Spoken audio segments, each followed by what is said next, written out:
Hey, everybody. Welcome to the Dev Talk Show on December 3rd, 2025. I'm joined by my co host, Rich Ross. How is it going this morning, Pretty Rich? good. Yeah. Happy Wednesday. Happy midweek. Yeah. Things going well. How Awesome. are, Awesome. yeah. Staying warm Already out there. Wednesday, That's the like you important said. part around here. It's way too cold. Yeah, it was a little cold yesterday. A little cold, tiny little bit of rain, but today it looks like it's sunny, clear, and cold. But there are definitely, I'm sure, people a little north of us that are laughing about us saying that it's cold. Right. They're the ones that And got the snow. right. And at the same time, I hear that some cold air is coming to a little bit later. We'll see. We'll see what happens, right? Cool. That's what we. Yeah. I'm certainly not in the weather prediction business, but here we are on the Dev Talk Show where we are. There's really no good segue. I was trying to come up with one, but I didn't really get one. We are working in the generative AI space, I think, where what we started on last time was using the new Microsoft Foundry as opposed to, I think it might have had names. Maybe it had names like Azure AI Foundry, perhaps. Yep. That sounds like that's ringing a bell to me. And so there's a new, I don't know that I really want to call it a portal because the website calls it an experience. So I think experience is a better word than the portal when you think about the Azure portal and what that is. So yeah, and it's at ai.azure.com.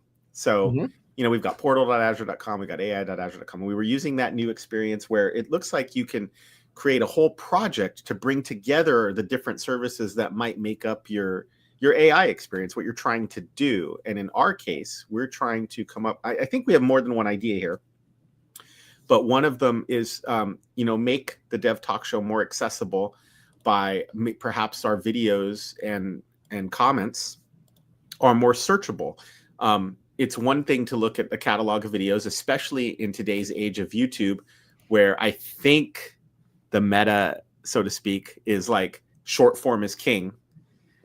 And then here comes a channel that you may enjoy and that are long form videos. And look, I think I still listen to more long form videos and watch more long form videos.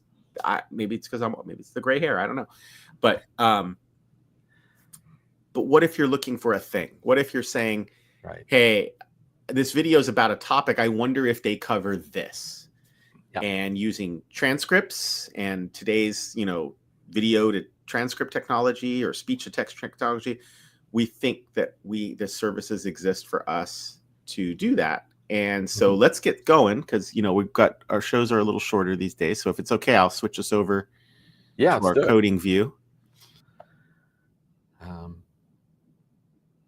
this is looking at, I believe this is where we were last time with the project. We had kind of this generic project that we had created for us. And inside of here, we started to build out an agent. We started to put some content around it. So let's see. So if we do discover, that's cool. So we talked about this being, it's kind of a more landing place for getting started. I was actually talking to a customer about this yesterday, in that, that question I threw out to you on Monday, which was, well, how would you get started? Really, this is a way to get started. So you could discover the models, the tools, and the things you might want to incorporate. There's an area here for you to start to build those pieces together. And then finally, there's a way for you to look at, from an operations perspective, the telemetry and the observability of your application. So that's a real quick overview. Go back and check the previous show if you want a deeper dive into kind of what we're doing. There's also a great series up on I believe it's the Microsoft developer channel up on YouTube. But they had, I think it was like a dozen different videos going through really deeply into AI, into Microsoft Foundry. I still got to get used to calling it that. Going into the product, into that product, and all the different things you can do there, and how you can move to the code side of things, which we'll see eventually here. But that is certainly a great way to quickly get up to speed with some of the capabilities. And hopefully we'll show a good bit of that over the next couple of days here of us running through this. So in our build capability, let's go bring up this DevTalkShow agent. And this I kind of started to create after the fact. We did a little bit on stream, but just a helpful agent who provides information about content available from the DevTalkShow. It knows that, hey, we've got stuff up on YouTube. But basically the cool thing is, or the important thing is, only answer with information that gets returned either from the knowledge or from the tools. So essentially we're looking at, these two areas here. Tooling, which essentially covers things like, as you'll see here, file search or custom Bing search. Both of those are those kind of capabilities. And then we also have the ability to do things with knowledge. We'll talk about that later on, what that means and what that might come from. So if it doesn't exist in either of those things, don't talk about it, because as we know, all of these models have some innate model capabilities there. So feel free to interrupt me at any point. I can't really see your screen. So if you have questions or people have questions in the chat, I'm probably not going to catch it. So just like, hey, step in and make this interactive. So one thing I did do was this file search capability. So what does that mean?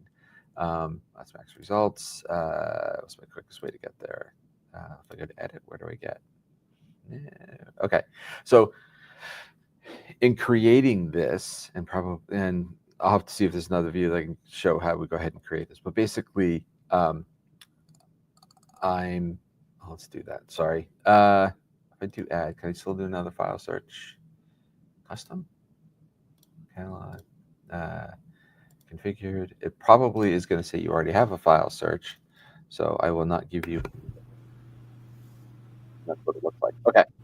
So the idea here is that I basically said, hey, I've got these documents I want to upload, and I want to bring them into the knowledge or the context of what it is that my conversation is about. And what that means is that I go ahead and look at what got created. These basically give me a place to upload and drop documents, which I can still go ahead and do. But what's also here is, and there are some limits around the sizing and the types that we can bring into this. And what I actually did was I took the VTT files, which are the transcript files that include not only the timestamp, but also like a time window, really, and the text that was said. I basically just made that a TXT file. So it doesn't really take advantage of all of that content that's in there. It mainly is saying, hey, this is just a bunch of text, and use this for bringing together what you might want to include. So it says here it created an index, and we can create a new index, which we're going to do here as well. But why did it create an index? Well, an index is that search capability to be able to look at the information there. And in this case, we're not just doing a keyword search, we're actually doing a vector search. And that is taking this information that's in that document, go and providing it to another one of the models, one that specifically does something called embedding. And what that model does is it takes the text that comes in and basically vectorizes that information based on the words that are there and the sequences of the words. So words that are closer together, if I search for those, are going to line up in the same vector space as words, as opposed to words that are further apart in the text of the document. So that's a way of saying, well, since they're closer together, they're probably looking for something in this part of the document here. Now, this is a rough way of doing indexing. These documents, they're kind of big. I mean, they're certainly not small, but what that means then is the way the generic out-of-the-box indexing works is I'm going to take that document and we're going to go and embed the entire document.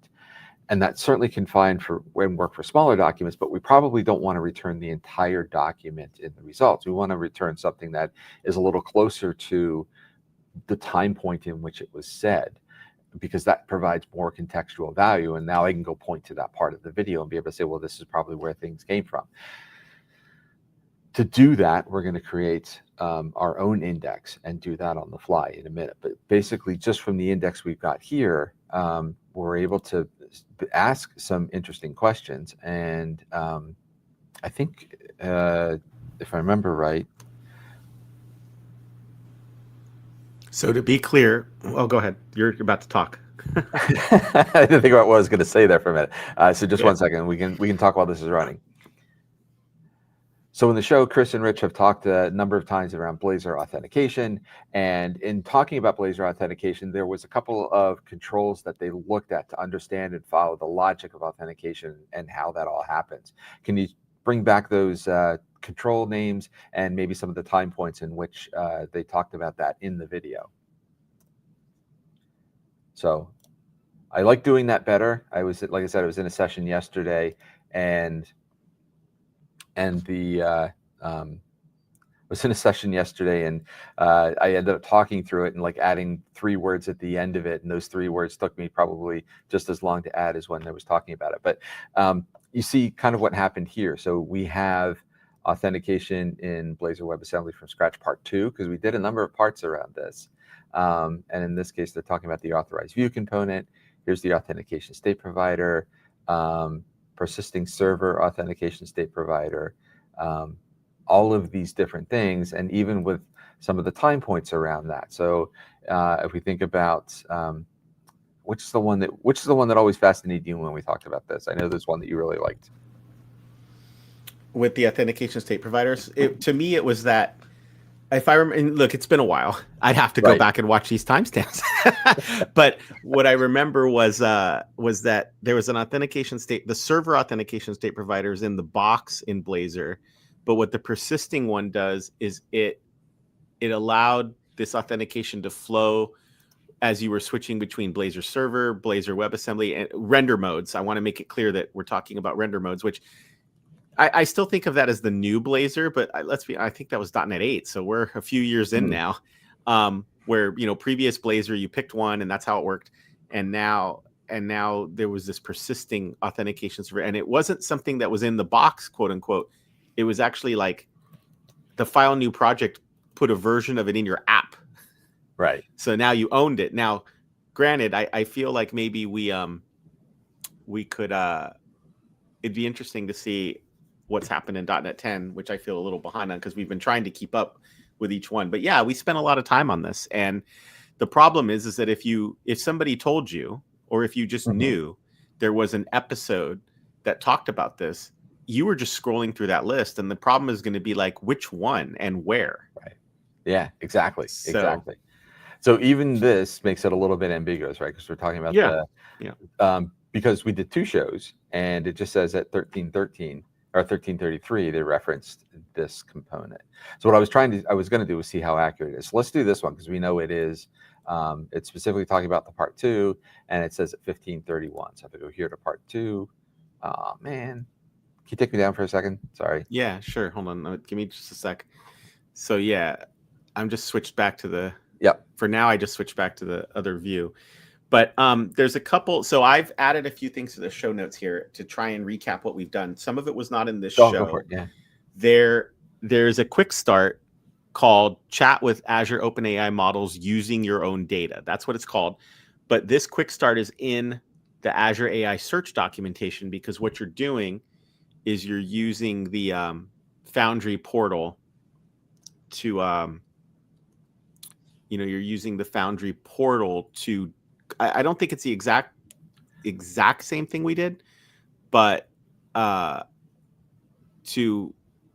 maybe it is actually when you think about it, because we selected an Azure Blob data source, and that's what this is doing. Yeah. And then upload files, which we did. We just have a small number of files right now. There's only 4, but you could imagine it being 400, 4,000. And so we did that. And then the other thing, I did add another piece, which was really a little bit more of a generic overview into creating an index in Azure AI Search. So and I'll drop a link to the one that we're going to look at here, because I think that's kind of important too. So right. So it's interesting. Like I guess this is one of those things where by doing this, I almost am now stumbling into other Azure services that maybe were the kinds of things I just looked at before and then said like, okay, that's cool, and moved on. Right. But bringing it all together in a Foundry project, right? Exactly. And if you're new to doing generative AI stuff, and you're new to figure out how this stuff all goes together, having the Foundry project and having that ability for things to kind of get wired up very easily, lowers that barrier to entry, basically, which is what we want to do. Because you've got some great ideas, you want to build something really cool. Let's figure out the best way to get there. So that's kind of what we've gotten here. The cool thing I like is this part here, in that you can actually go into and see some of the thought process that was happening. So in this case, actually going in and seeing that, hey, it did a file search, and it basically, returned this set of results that it then used to encapsulate or to generate the information here. So very quickly, once I added those files and I let the index run, 'cause it takes a few minutes for that to run, I was able to now have some grounding context inside of here. But as I said, this is kind of, even though it does try and come back with a specific timestamp, and it looks like it might be the right one, because when we go back to here, right, we can see from the deck, there's talking about the authorized view, even though this is just the image. The underlying transcript was probably talking about that as you were talking about it, and this is at that 15:31. I'm a few seconds behind, but you get the idea. So pretty cool, right? It's we're able to very easily wire something up that gets us kind of close. Well, let's see if we can beat that a little bit and get something that really details at a specific time point kind of what's been said, if that sounds, because I think that oftentimes your project's where you need to go. Yeah, we're really early in this. And so watching the video last time and getting just broad results, and in fact, some hallucinated results, this time it's, no, this is the spot to go watch about authorized view. Like, it really is, because I think what we were doing was explaining exactly what that component does, number one. And number two, I remember that we dove into a little bit of kind of like how authorized view, I don't want to say makes decisions, but maybe that's the best way to describe it for now, because it's deciding whether to show you content A or content B. Right. So, yeah, it was pretty cool stuff. But it's just, wow, now I feel like I want to go watch the part of the video. So, and if nothing else, then maybe this drives our viewership up. So that's cool too, right? Yeah.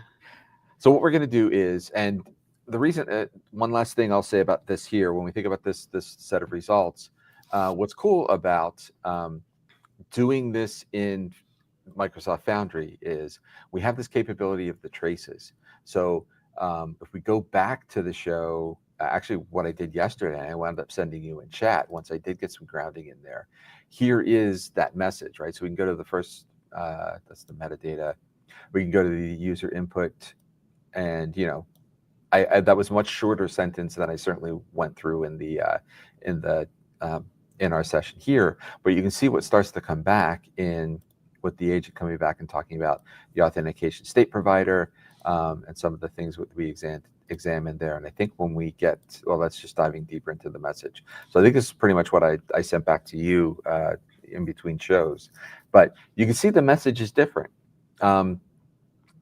It's going to kind of give some context in and around what I'm asking about, but I think we're a little more pointed in what we wanted. So that's why it's not just the authentication state provider, it's the authorization view and things of that nature. And by going down this next step of chunking out this content into smaller bites, we should be able to get a better and more consistent set of results by asking that question. And that's part of the reason why we do this. So this, in Foundry, we threw some documents, we did a rough index, and we were able to say, hey, there's something here. Now we can go through the steps to make this better and start to refine what's happening. So I will be honest, don't commit these to memory because they change, things move around all the time. So I'm gonna not necessarily cheat, but I am gonna take this, I'm gonna drop this link in the chat so that we have it. And I'm gonna post a comment, there we go. Okay. Cool. So that shows up. So that's now there for people to see and look at. And what's interesting is there's a couple different ways you can do this, right? Doing it through the portal is a little challenging, to be honest, because you've got to manually go in and create each individual section there. And what I'm going to do is do they actually have a new, I believe it's still in preview, a wizard that can kind of help step through that and start to generate an import wizard. So much like we had in Microsoft Foundry, when I said, well, here's my documents, go do it. It's going to go ahead and say, here's your documents, that's great, but we're going to give you some, and I haven't tried this, it's been a while, but it looks like we get some things that let us start to define the chunk ID, and then define what the parent of that chunk belongs to, and then extract some of the important information like the chunk and the vector bits, or creating the vector bit for us. So this wizard should get us a lot closer. Now, if the wizard doesn't work, then we have the ability to take what was done and modify that, because what's going to happen is, and I'm going to go over to, not here. This is, nope, not that, this is my Azure AI Search environment. And if you look at, this is what we tried to create last time. So this is not the same. If you look at here, this index here is called TDTS docs, right, for the DevTalkShow documentation. But if we go back to our tools, which is where we would find this, you can see here, this tool, and it's not showing it here. Hang on, it showed us in the, it's not knowledge, indexes, there we go. So inside of here, you can see that the index is different, right? So while it is using the same search component, the same Azure AI Search that I've created and have living over here, I don't have access to that index. That index belongs inside of Foundry. And right now, at least the way the toolings and things are, I don't have a way to go ahead in there and modify that. So that's why I'm going to go ahead and create our own from scratch, essentially. And happy to pause in case I went too quick over that. No, I think we're good. This is interesting. And yeah, it makes sense that, that we are, I don't even know what the right word is to use. Not so much that we're making it more valuable, because I can conceptually understand that a vector index, which now has mathematically represented our data, right, is going to be more precise.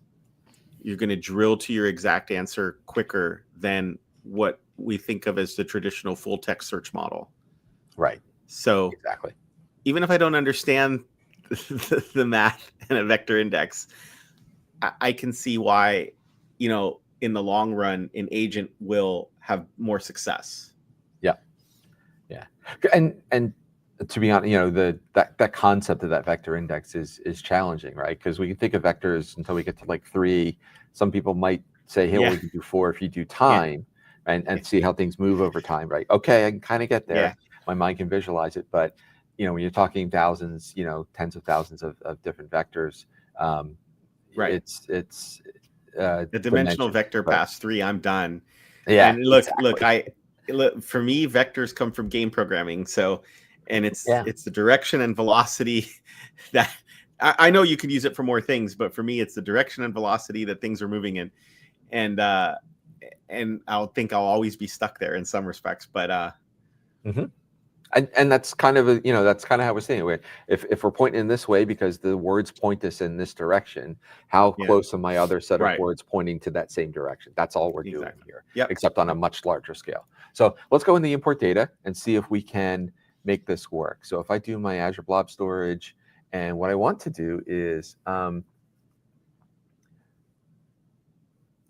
so we get some options here, and let's just talk briefly about what these are. So if we think about this first one here, keyword search, that's just, hey, I'm almost like a word search, right? Does the word match? Am I getting the right hit based on the words that I'm asking inside of there?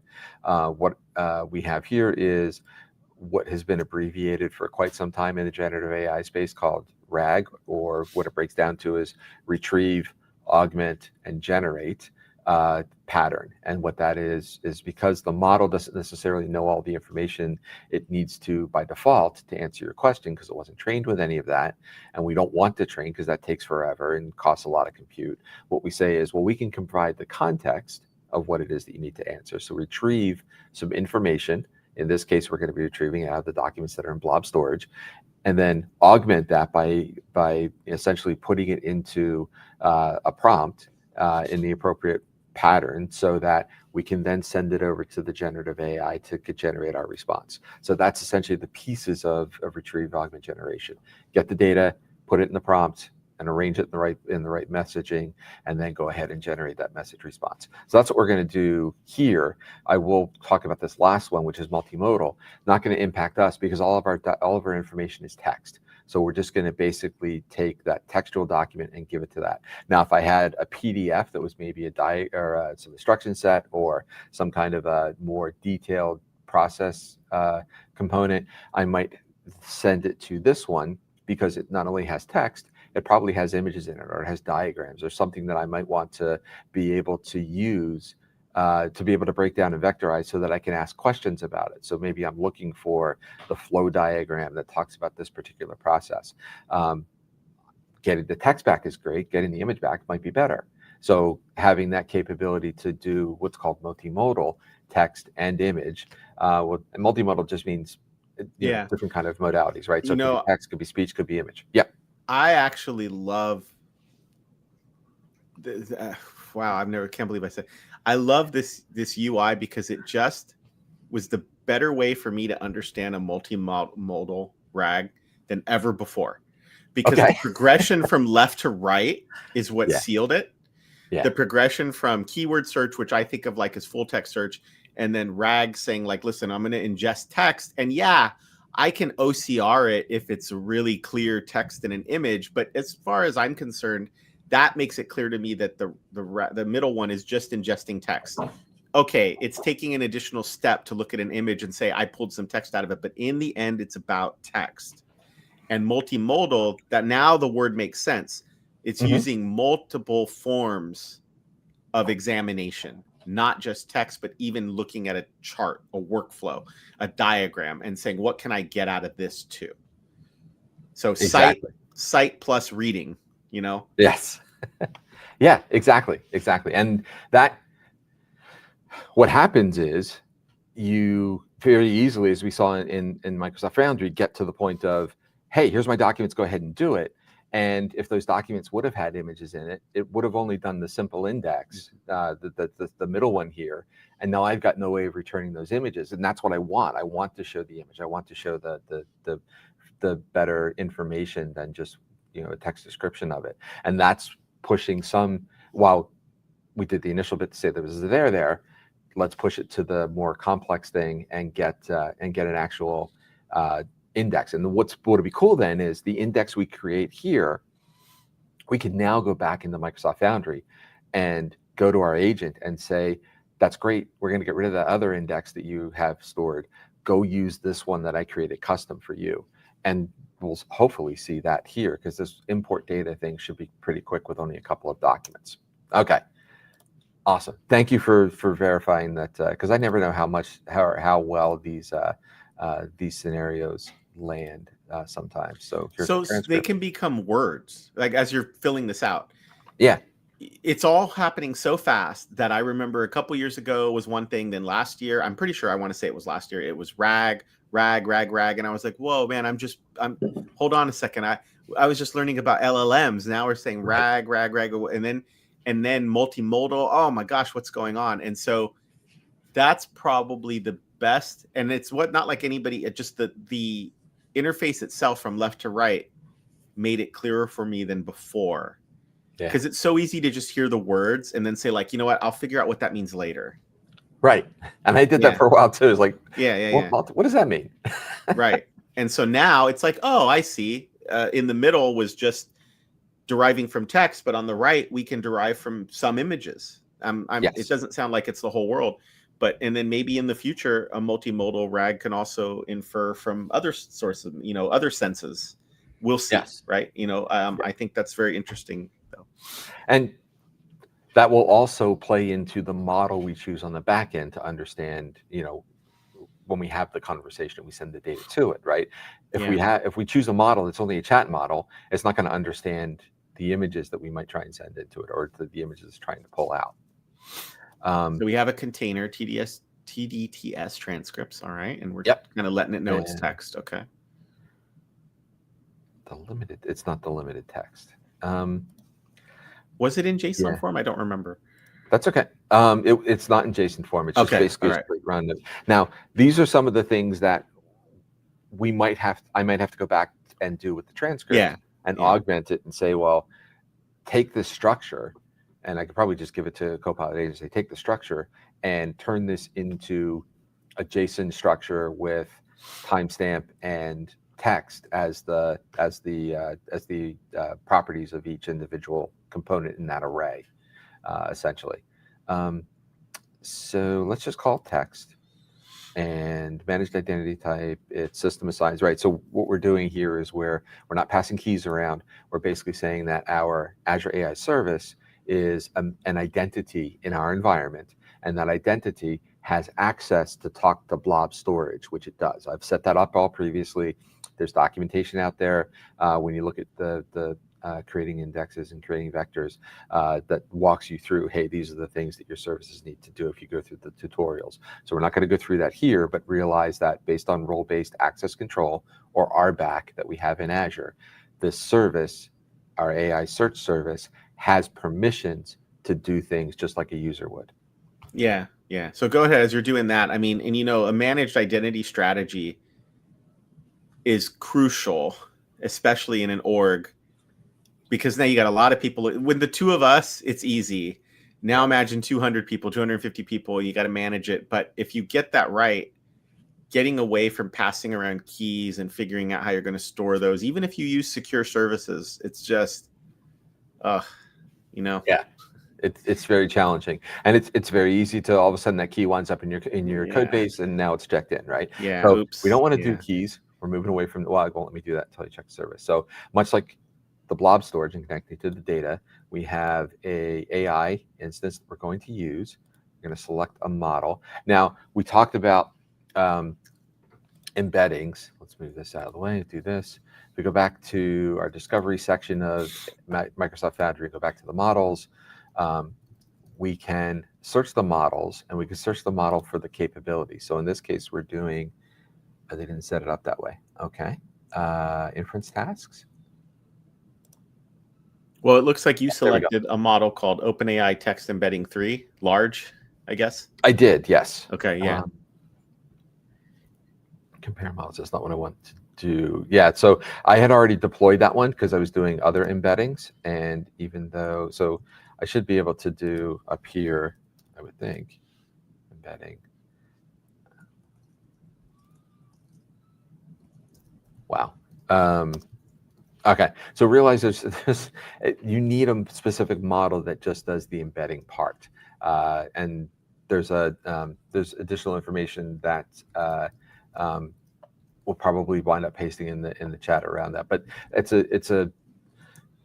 is a special skill of the LLM. So what happens is that it converts that text into that vector, as we talked about. But then when you go and ask a question, AI search is translating your question into a vectorized version of that. So now that's how it compares. So that it's comparing it against the same model we use to create the actual embedding with. So with that, we're going to keep it at text embedding 3 large, which is fine. That's one of the latest ones. There's a I think there's 2 or 3 that come from the GPT family that are kind of commonplace. Acknowledge that's connecting. Yep, that's fine, because you're going to be sending tokens. You're going to be going ahead and doing communication with the LLM, essentially. So I think that is all fine. Let's go ahead and do this. Advanced settings. So inside of here, we're just going to do this once. Semantic ranker uses deep neural networks to provide relevant results and answers based on semantics, not just lexical analysis. So what does that mean? It's a feature that measurably improves the search results and the relevancy. Okay, it's built into agentic retrieval. So we're moving more towards this concept of having some kind of an agent be the component that does the retrieval of your information. We're doing this in the Bing search world, where you used to have an API that you would call and say, well, here's my API, here's my key, go get the Bing search results. They've actually moved that to be an actual Bing search agent. You can't do the other API calls anymore. You've got to use this Bing search agent to be able to go ahead and retrieve these results. So this agentic retrieval is an important concept coming up when we think about this kind of capability. And then adding ranking and option captions. Okay, I think this is kind of a way we want to go, and it's only a couple documents, so it's not going to break the bank on this one. And then index fields, shows a preview of the index fields and allows you to make updates. So this kind of matches to some of the default things that need to be in there if you're doing a vectorized index, right? So some IDs around, well, what part of the document is it? And then the parent ID, well, what document does it really belong to, right? That collection of stuff. The content, which is the actual chunk that we're pulling together. The meta storage name, so the title of where this sits inside of the metadata storage, and then the vectorized chunk, so the chunk of human readable content and the chunk of, essentially, for lack of a better term, machine readable content, right? So these things need to be there. If I want to include other capabilities inside of here, like let's say we want to add, it gives me a choice. So these are things that are potentially available. I could say, well, let's include the storage path, and that brings in here with the proper context, right? So I can go ahead and save this. Go ahead. Question? No, sorry. I was just watching you create the index here. That's all. And we do next, and then it's going to object name. That's fine. I'm not going to worry about that. So that is it. Now, what it didn't ask anywhere along that was, well, what size do you want the chunks to be? So I think it's going to take a default swag at that, if I remember right. But as we go through and create this, we're not doing bad. We're only 20 minutes to go. Create succeeded. So it's basically saying, hey, I've created this index. You can actually start searching it. So let's see what that brings us to. So that brings us into this section. Now, while it has quote unquote created it, it is still doing this capability, right? So yeah, it's still got to go through and actually do the process. So let's take a look at that. If I go back to, can I do this? Yeah, let's do this. So this way we don't lose that page. Going back into the portal, I'm looking at my Azure AI Search, and I go to indexes. You can see here we now have a new index, right? I've got this one here. That was what we just went through I'm blanking on the term for anything other than wizard, but that's kind of what it is, right? The thing that stepped us through creating of the index. So now, other than compared to how we did at Microsoft Foundry, I now have access to this. So I can go into this and I can see, well, that's the same view we had here, but I can see the actual JSON that got created. So this is, the name of the index, and then the JSON here includes fields. So here's the chunk ID, the parent ID, everything we saw in that list, the title, the vector, including the piece that I added around the storage path. And then there's a section down here for scoring profile, analyzer, normalizer, tokenizer, all of these other things. Well, what are they? Those are things that we can put in place to further refine our search. So let's say we run this and we don't get the results we really want. We can include additional capabilities in the index to be able to start to bring that together. We see we've got that semantic section that we connected. Here's our vector search. We're using this particular algorithm for doing that. And then there are some profiles in here as well. So all of this, once we've created it now through the import wizard, we can modify, right? So how would we, essentially go ahead and do that? Well, let's put a pause in that there, but let's go back to here, because it not only created an index, I'm pretty sure there is an indexer here, right? So we think about what we have. We have some components. We have, let's look at it this way. We have our data source. So that is the location, and we can drill in there and take a look. That's the location where our files are stored. So the TDS transcripts. We have the index we created. The index is essentially the collection of vectorized index with those properties that we want to be able to search and retrieve information on. That gets created. The indexer is the piece that does the does the work and basically gets the information from the data source based on the way the indexer wants to run it and combines those pieces together. There's additional things in here that we might wind up doing called skill sets, and that further can break down as the indexer does its work can go through and further break down that that content and the creation of that vectorized piece. Think about the multimodal situation, right? A skill set can actually break that apart and say, well, this document has text and I'm going to store that here, and it has images and I'm going to store a collection of those here. And then at some point in that skill set, there'll be a process that goes through the text and vectorizes the text in that content. And there'll be another step in this skill set that goes and looks at the images and breaks those down. So you have that capability to modify those essentially. And so if we do this here, we can actually see the indexer. We can see we got success. It took about a minute. 4 documents came in there. And this would be where if something happens and, basically these are the settings that we provided when we ran through the wizard there. But if we needed to, we could also come in here and rerun it. Right now we're scheduled to run it once. So now that it ran, let's go back to this page. Let's do a refresh. And you can see these values have all changed, right? I now have some storage. Yeah, right. 343 documents. How did I get 343 documents if I only had 4? Well, that's the chunking that happened. So it Okay. down the content into those individual pieces. So now, if we go back to here, and we go to build, we go to DevTalkShow agent, and we look at the traces. And I go back and look for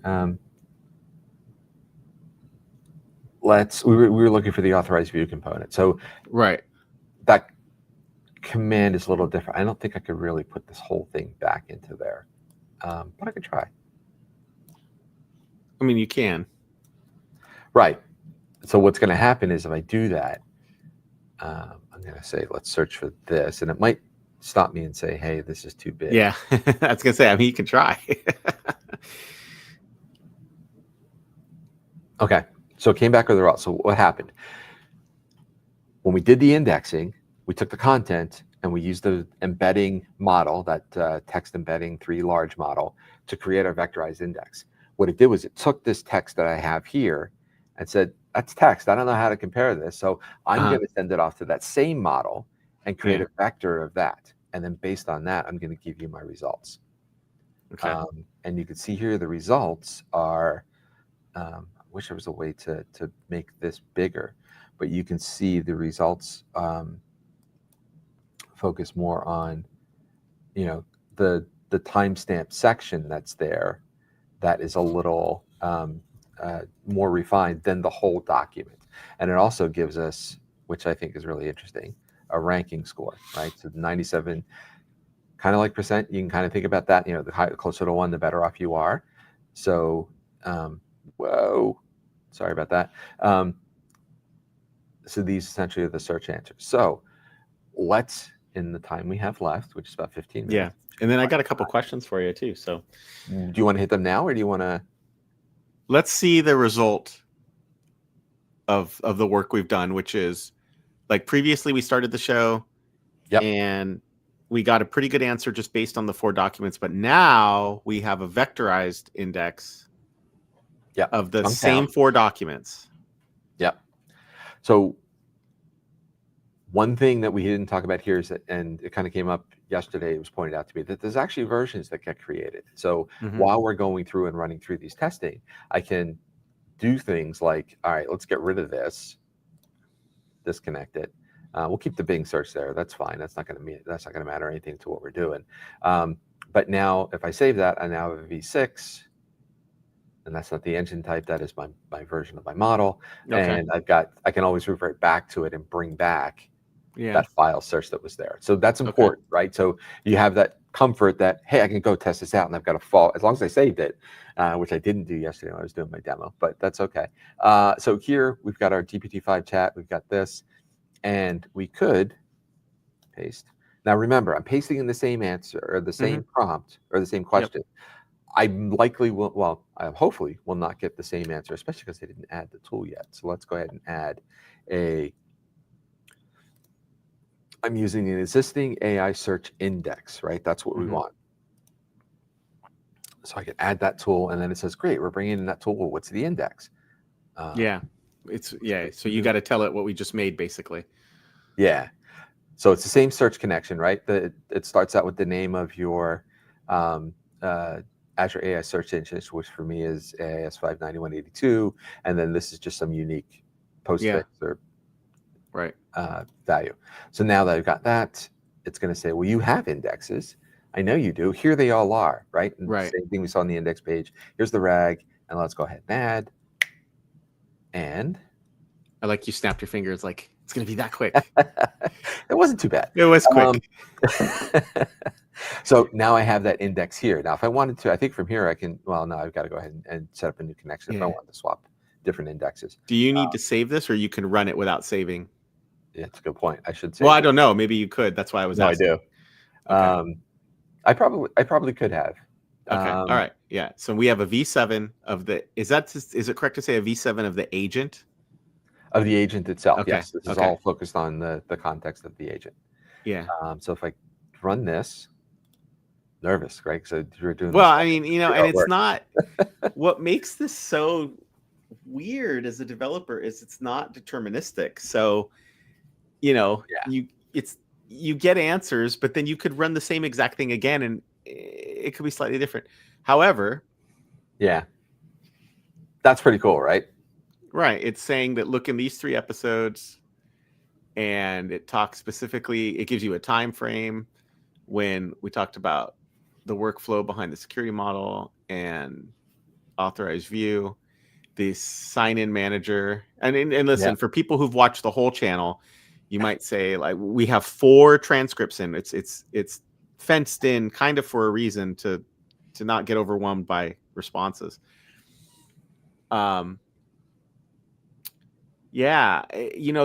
could see a lot of uses for this besides just the obvious one of somebody asking a question from the outside. Like, I see all these shows and I know a concept exists. I want to learn about it.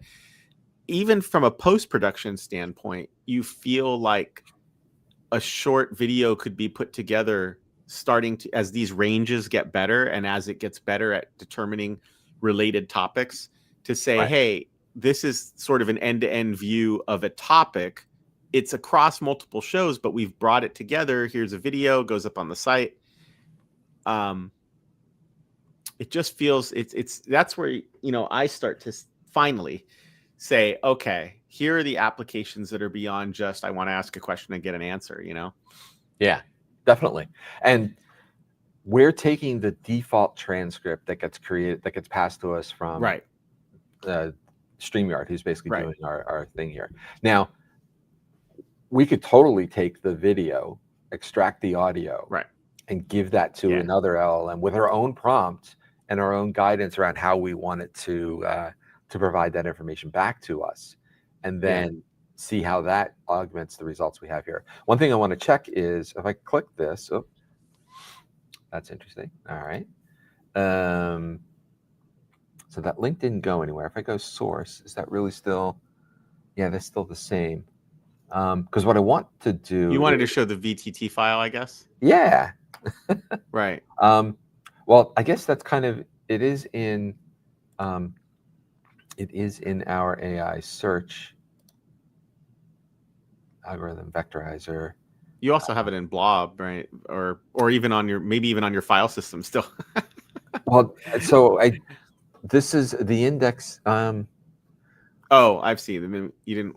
Okay, well, go ahead. Yeah, I got it. So I have to look at that. I would think there definitely should be a way for me to pull that piece out. So a couple questions. I'm not sure. Go for it. Yeah. So Alan asks, Rich, you mentioned not breaking the bank. Can you comment on approximate cost as type of system costs? I totally understand that it depends. I won't keep you to your approximation. So I was trying to figure out what pricing you'd want to look at, and I suppose Azure AI Search is part of that. Yeah. Yeah. So a couple things. If we go to this one here, so this is actually, that's small. That's interesting. I don't want playground. I want details. So in Microsoft Foundry, oh, that's doing here. sorry. So let's get out of my project. Let's go back to here. Let's do discover models, and let's do text embedding. So that's the old one, Ada 2. So there's large 3. That's the one. Yeah, that's the one you picked. Here. Yeah. And then from here, you can go ahead and see the pricing for what that is. Okay. I mean, typically it's going to be whatever the cost of whatever it's on a per token cost. So this gives you the ability to, you know, take our document, which I think we should be able to do, right? So, and it's been a while since I've done this. So measure tokens in a document. You can use various tools. There's some built-in methods. OpenAI looks like it has something that might work. How they're calculated. Further, you can use our interactive tokenizer tool. So here is this. If I'm no, it's not giving me. There's some older ones. But the idea is that I should be able to take. Let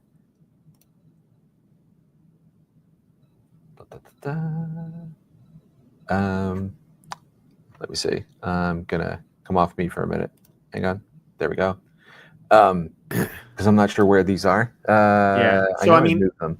Go ahead. There's multiple things to look up, I think, right? Like, so there's the tokenization costs, and then we're using the Azure AI Search service, although I'm not exactly sure which tier. Yeah. So I think I went standard 1. I did not go the basic tier. Certainly did not do the free tier. And standard 1 supports like 160 gigs of storage. So right now it's really overkill for you. Right.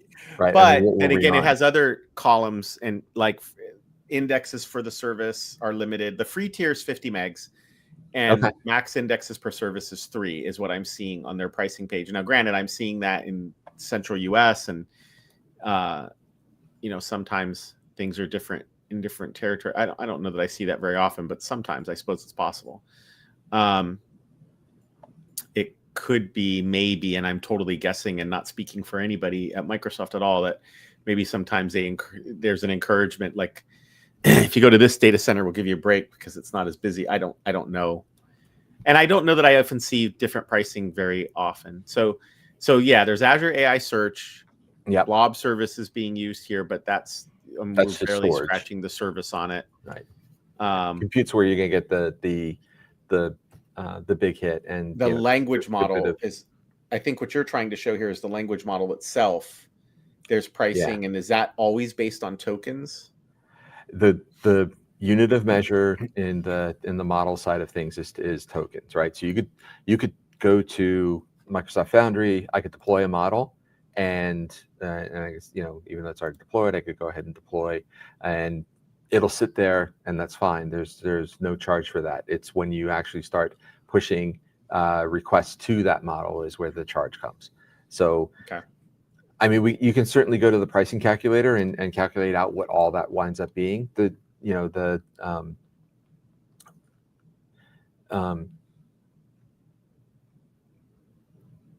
I don't want to show pricing because there are, you know, it's almost like seeing the list price, right?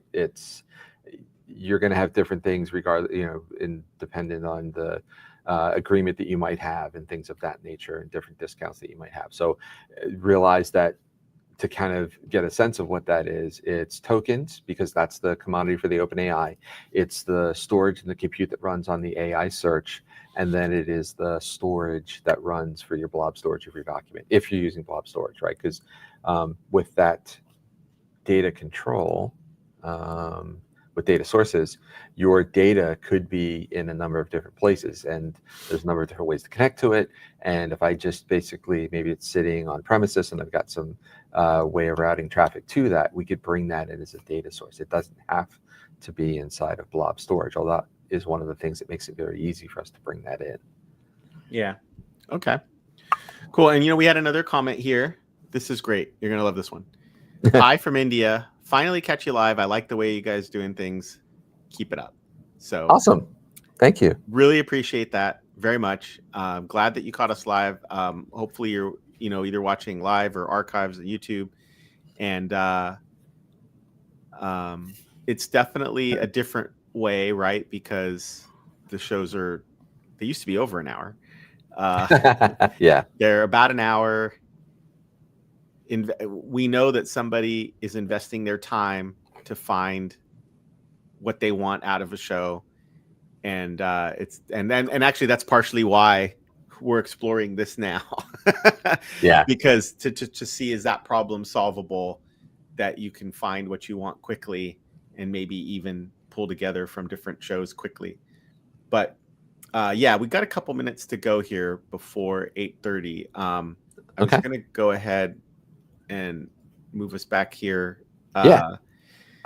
So that was cool, because now I feel like I'm starting to see it come together. Where last time we put some documents in and we got, you could stop there and just start asking questions.